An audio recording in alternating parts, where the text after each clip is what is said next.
Hello everyone and welcome to Season 6, Episode 40 of Pro Wrestling's Top 50. I'm your host Travis McNeil, and today we continue our countdown of the top 50 matches of 2021 with match number 11 on our list, which is the IWGP Heavyweight and IWGP Intercontinental Championship match between the double champion Kota Ibushi and the challenger Jay White from the New Japan Pro Wrestling Wrestle Kingdom 15 Night 2 event held on January the 5th of 2021. This match is so bizarre to me because I feel like it is a contradiction to a lot of what I preach as a wrestling fan when giving my thoughts or opinions on the state of current pro wrestling. I am such a proponent for not needing to extend your match and to making the most of your minutes, getting in and getting out and doing something memorable. This match is incredibly long. It's 48 minutes long. On paper, 48-minute Kota Ibushi and Jay White match seems terrible to me, and that's not to slight either competitor. Kota Ibushi is one of the most phenomenal professional wrestlers of all time.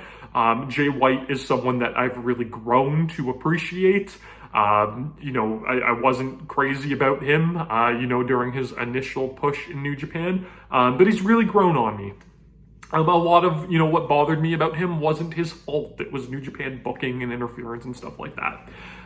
But either way, this match shouldn't have worked for me nearly as well as it did. And this is maybe the best example that I've ever seen of a match working because of how long it went. The duration of this match is absolutely essential for the story that they are trying to tell, and it creates this amazingly compelling and gripping match that when I watched it live completely blew me away. One, I couldn't really fathom that it had went as long as it did. When you started getting the time cues late in the match, and that was, really a sticking point.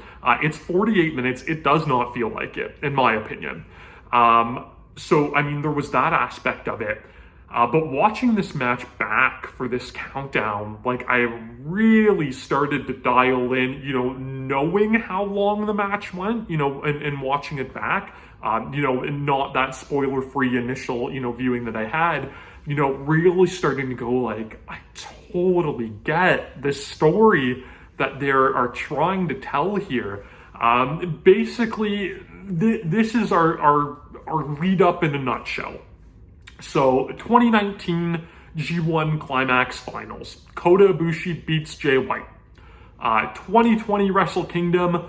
Kota Ibushi comes in, they do the double gold dash. So what was initially supposed to be, this man's just shot at the IWGP heavyweight title becomes this whole four-person thing.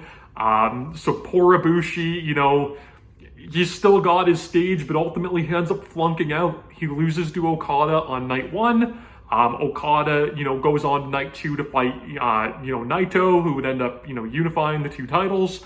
On night two, Ibushi, is so distraught, about his loss on night one, his failure, in the Wrestle Kingdom main event. And I use main events in quotations because it was, night one of a two-night event. And, ultimately the title for title match was a big main event on night two.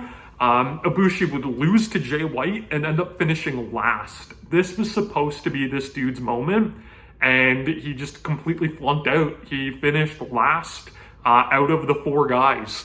So horrible heartbreak. Then we go to the 2020 G1 Climax Finals. Kota Ibushi wins. It finally seems like he's going to go back, to climb the Wrestle Kingdom throne. What happens to him, though? He becomes the first wrestler ever to lose the briefcase, the Wrestle Kingdom title shot. Who does he lose it to? Jay White.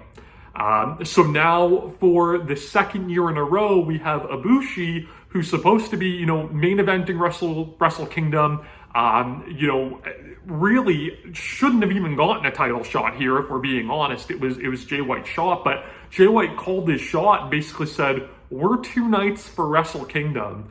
I'm closing this whole thing out. I'm main eventing night 2 against the champion. I don't care what you do on night 1. So we would get, Ibushi, he would still get his title shot, but he's in this very familiar territory where not only does he have to beat Tetsuya Naito on night one, to become the champion, but he has to immediately the next night, go into night two against the man that's now beaten him twice, the man that keeps, pulling the rug out from underneath him, to retain this title. And it seemed like a recipe for failure for Kota Ibushi. So when we go into this match, Ibushi, he won on night one, won the unified titles from Naito, but he comes into night two a bruised and beaten man. He had to, wrestle the match of his life to win the titles the night before. Jay White comes in fresh. It was incredibly smart, how they set this up. Dastardly heel Jay White, once again trying to, pull the rug out from Kota Ibushi, screw him, and, walk away with the titles and leave Ibushi disappointed again. And they, set up in this match that Jay White is coming in. He's playing the long game. He is going to try to draw this match out as long as humanly possible. He is going to attack Kota Ibushi from any angle that he can. We see so many times in a wrestling match where a wrestler has a single focus. They'll focus on a limb, on the leg, on the arm, on the neck. They'll go for their finisher, 100 times. They'll do whatever they can. This match is about Jay White systematically destroying Kota Ibushi in every which way he can until Kota Ibushi just simply can't go anymore. Jay White will, pick the bones and walk away with the title. That is the story that they try to tell. Jay White wrestles, very slow at the start. He stalls. Every single moment that Kota Ibushi tries to up the tempo, up the pace, and go into a fast exchange, White just simply doesn't even engage in it. He wears Ibushi down, and this draws the ire of Kota Ibushi. Kota Ibushi is a very passionate pro wrestler. He's also somebody with a very, very bad temper that you do not want to piss off. But Jay White knows this, so he plays this head game, and he plays into all of these insecurities that Kota Ibushi has, knowing what happened the year before at Wrestle Kingdom, and knowing what happened at the fallout from the G1. And White is just going to use it to his advantage. He allows Kota Ibushi to make all of these mistakes where Kota Ibushi tries to push the pace. So at one point they're out on the floor, and Ibushi, he knows that he needs to strike hard and fast and end this match because he sees the game that White is playing. He knows that if this match goes along anywhere close to the 60-minute time limit, he is not going to be able to continue. White's going to pick him apart. So there's a moment where, they're out on the floor and Ibushi, quickly throws White back in the ring. But as he's coming through, White just kills him with a hangman's DDT while Ibushi's coming through the ropes. But then hits like a big high angle back suplex on the ring apron, dropping him on his head. So it's all of these mistakes that Ibushi keeps making because he has that passion and he has that fire, and he also has the smarts to know, like, I can't let this match go long. I can't let this dude pick me apart piece by piece if I want to be successful. But White is so cerebral and takes advantage of it. And you have a match that, I'm going to say it's kind of slow paced throughout, but it is gripping and it's engaging. And it engaged me watching it spoiler free on January 5th, 2021. And it engaged me even more watching it on the replay. And, sometimes when you watch a movie back, like I'll think of like Shutter Island as an example, and I'm not going to spoil anything, but, if you haven't seen that movie somehow, but if you watch it back a second time, you pick up on all of these little things that you didn't notice the first time where you're like, that's brilliant, that's brilliant, that's brilliant, when you know what happens. And that's exactly how this match is. It's the Shutter Island of New Japan main events where when you watch it back, you're like, oh, that's that, this little thing that plays through the match. And Jay White's doing this because I know where the match is going to head. And it's an incredible story. And it's a match that, for long matches, in my opinion, they don't have the replayability that short matches have. I haven't went back and watched, a ton of classic 60-minute draws multiple times, but I've seen War Games from Wrestle War 92, no word of a lie, 50 plus times in my life. And there's a reason for that, right? Because they're action packed. and they're easy to watch and digest. But this match, for as long as it is, it has so much replayability to me because of the story that we were telling. It's like reading a good book that you just want to keep going back to over and over and over again. But the thing that's so great about this match, too, is Jay White, he has all of this control over this match. But I talked about Ibushi's insecurities. Jay White has all of these little shortcomings of his own, and that is where Ibushi is able to hang around and stay in this match. So things that Jay White does, he argues with the referee, right? He's a heel, he taunts and he argues, and he's all about, having this showmanship of, oh, I'm such a villain, right? But it's in those moments where he's arguing with the referee that Ibushi's able to blast him with a kick and and to hang on and stay in the fight. Jay White, I've used the expression picks apart so many times, but he really does. He works every area of Ibushi's body in this match.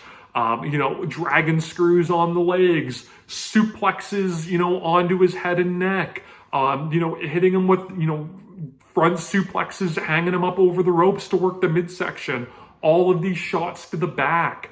It's interesting because Jay White's, his game plan here is to just attack Ibushi from every angle possible. But, in hindsight, maybe if he focused his attack, specifically on one thing, he might have been more successful in the match. I don't know. But it works throughout because all of these moments of Ibushi trying to get rolling, trying to increase the pace, trying to hit signature offense, he just can't do it. And you're seeing this man that has this history of failing when he needs to succeed, fail in front of your eyes. He goes for, the Johnny Gargano style lawn dart, but he just doesn't have the strength. And the whole time Jay White is like, a jackal just like peppering him with all of these body shots. Ibushi is having to adapt his offense and go for like these flash, quick maneuvers, a kick here, snap half Nelson suplex here, whatever he can to do to hang in there. He's getting some little counters where, he's able to counter a roll up like into a flash, bastard driver. But any of his more labored offenses like the Bombaye or a moonsault or anything like that, he's not able to perform because Jay White has an answer for it. He has a counter and he's able to go back to any spot of the body that he started to work. That takes the first, 25, 30 minutes of this match.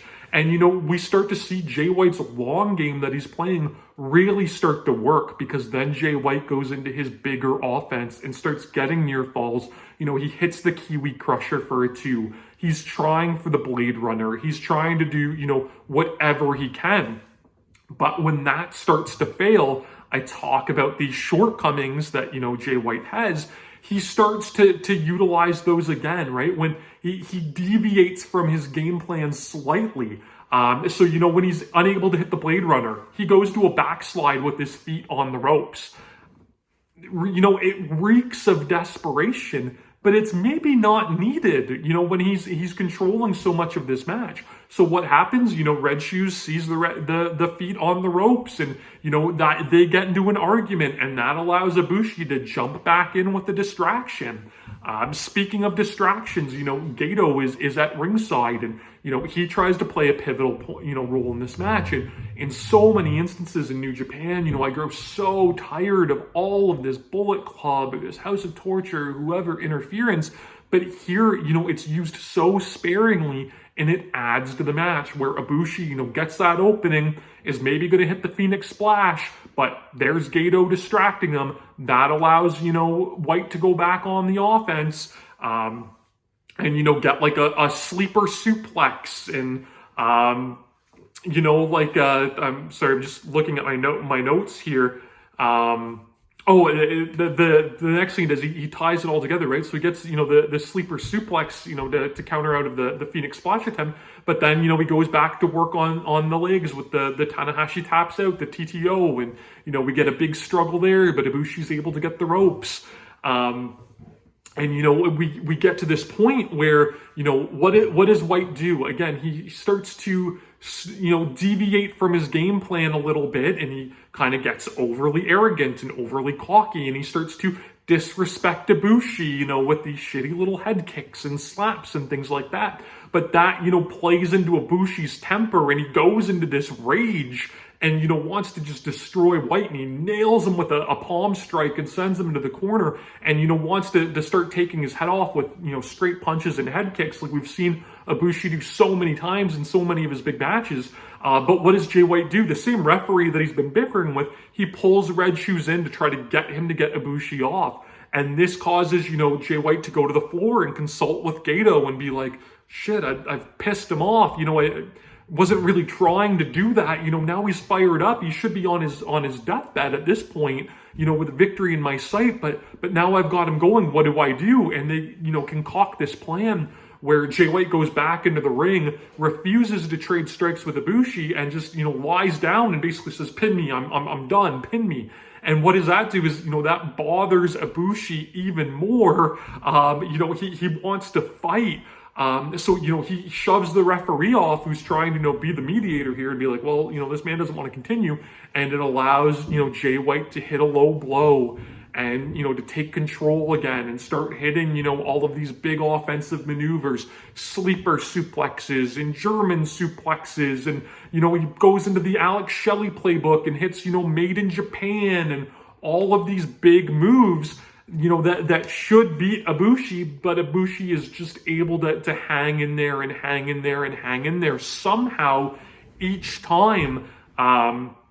And it eventually, gets to this point in the closing moments of the match, the last few minutes, where that Jay White is not going to win. And it's just this great cap on this story where, throughout all of this match, it's Jay White systematically picking apart Ibushi, having this game plan, stretching the match, wavering from his game plan and kind of getting frustrated that he's not able to put Ibushi away. And, it leads to, at the end of the day, the biggest, in my opinion, spotlight that they can put on Ibushi to make him look like a strong champion is that he weathered this storm and survived. And he's able to, counter the Blade Runner into the Kamigoye and survive that. There's all of this chaos, with Gato trying to run interference where Jay White's able to hit the Blade Runner for 2 and you feel like that might be it, but Ibushi survives and kicks out and well, if Jay can't get it done with the Blade Runner, what is he going to do? And Jay White does such a good job selling this frustration through his face and through his body language and all of this stuff where he knows that he's crumbling, that there's all of these cracks in his game plan, and he's not going to win like he thought he was going to. And it leads to this ending where now it's Ibushi, on the offense, trying to blast White with the Kamigoye, and Jay White doing whatever he can to try to counter. He almost gets the Blade Runner again, but it's meaningless because he gets nailed with the V trigger, which, is a great callback, to Kenny Omega. So Ibushi blasts him with that, ends up hitting a Kamigoye to the back of the head, exposes, the knee to make Jay White pay, hits it to the front, and it's enough for 3. Finishes it off in 48 minutes, the longest main event in Wrestle Kingdom history, but one of the most compelling ones that they've ever had. And like I said, if this match went half the time, you wouldn't have got nearly as much juice squeezed out of the story that they were trying to tell here. It's excellent pro wrestling. It's made even better by the fact that Kota Ibushi's remaining, title defenses in his title reign would all be short, quick, 20-ish minute bouts, really selling that this match took him into deep waters and, really putting over in hindsight the game plan that Jay White had, that just ultimately Ibushi was somehow able to persevere and survive and finally get his Wrestle Kingdom moment. I love this match. It blows me away. I think it's so detailed. It's got so many layers to it. And it's a really ambitious match, despite being, quite basic overall. It's a long form match at the end of 2 long shows. But, you know, the crowd, to their credit, yes, it's a New Japan clap crowd in the Tokyo Dome, but they stay with it, and it creates an amazing, you know, viewing experience and far exceeds, you know, any expectation I would have had on it. Like I said, I hate, you know, going into a wrestling match expecting not to like it. But I really didn't want to see this pairing in the Wrestle Kingdom main event. You know, on paper, if you told me, you know, a 50-minute match between these two, I would have thought that was absurd, but it turns out to be one of my absolute favorite matches of the year. You can check it out, of course, on New Japan World. You can subscribe to my channel here on YouTube so that we never miss a video. Follow me on Instagram and Twitter at Wrestling50, and please join me again next time as we continue to count down Pro Wrestling's Top 50.